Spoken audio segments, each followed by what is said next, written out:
Okay guys, I'm going to be setting up a fly reel today, so let's back that drag off a little bit.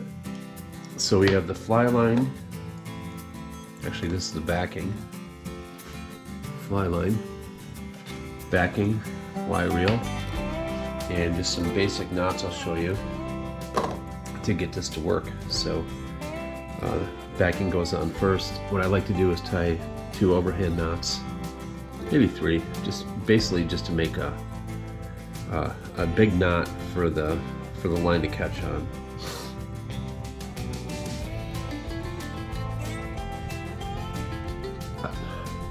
Okay, next step, I'm going to go around the arbor 2 times.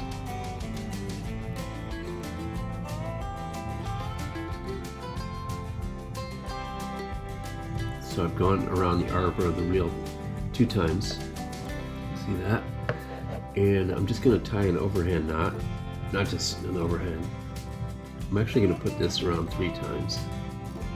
And pull it tight.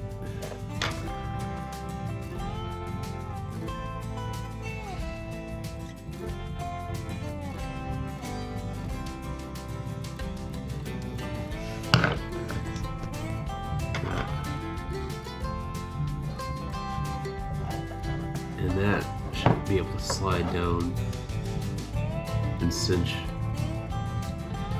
around the spool. Just wiggle it back and forth, get that seated.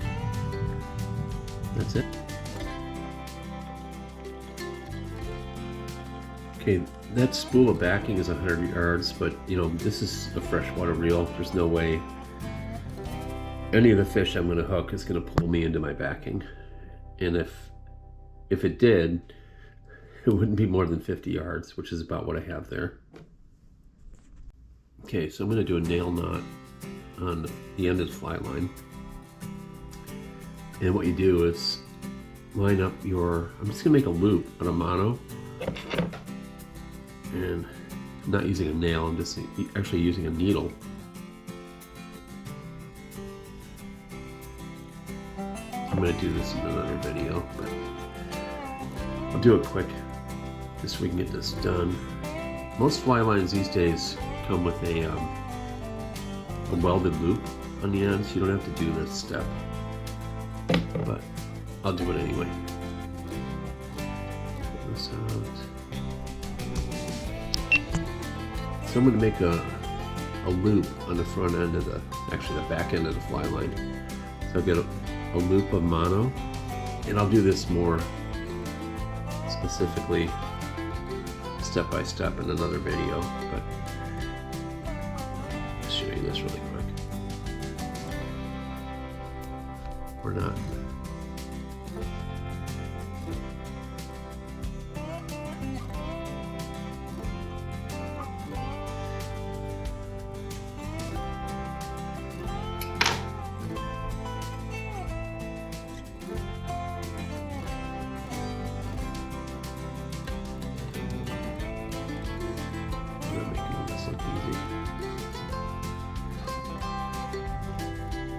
This is a nail knot.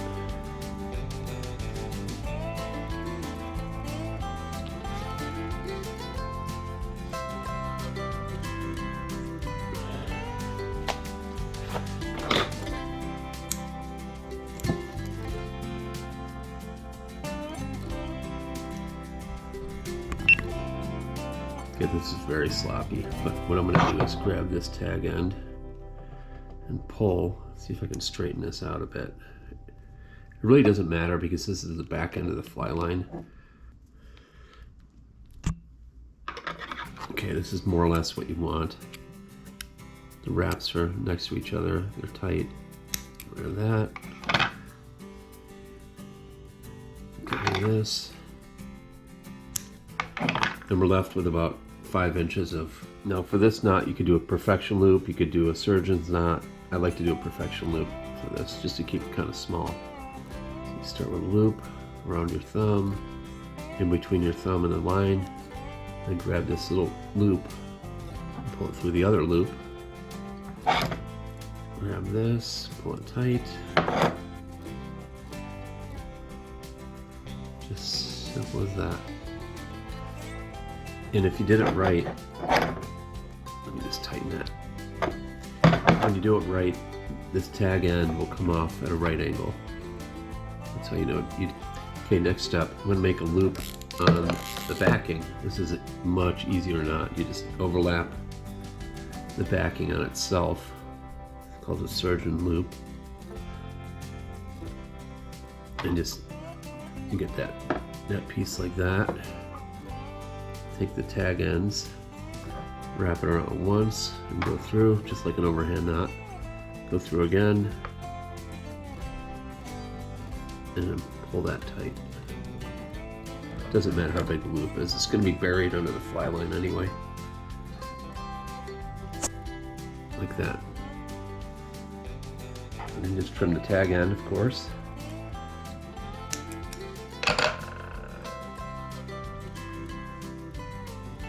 And then it's going to be a loop-to-loop knot. So through the mono loop that I made, it's attached to the fly line. Do that, and then over the entire fly line, like that. Pull it tight, and just a handshake knot.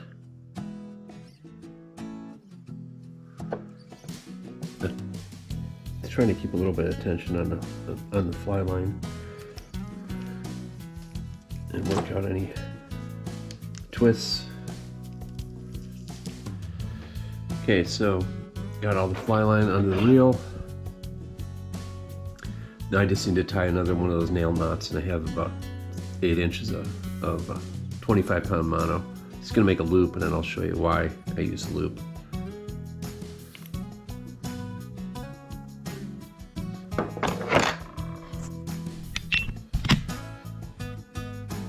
Now on this nail knot, I'm going to just tighten up both ends. I'll put a drop of Zap-A-Gap or some kind of, super glue on that knot just to make sure it doesn't slip off the fly line if I hook a big fish.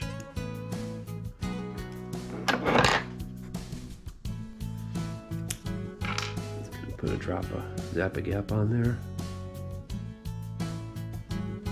So again, I tied that perfection loop, and if you do it right, as I said before, the tag end will come off at a right angle.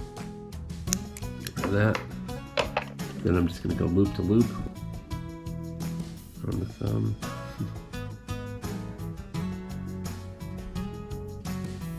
Pull that off your thumb, that loop.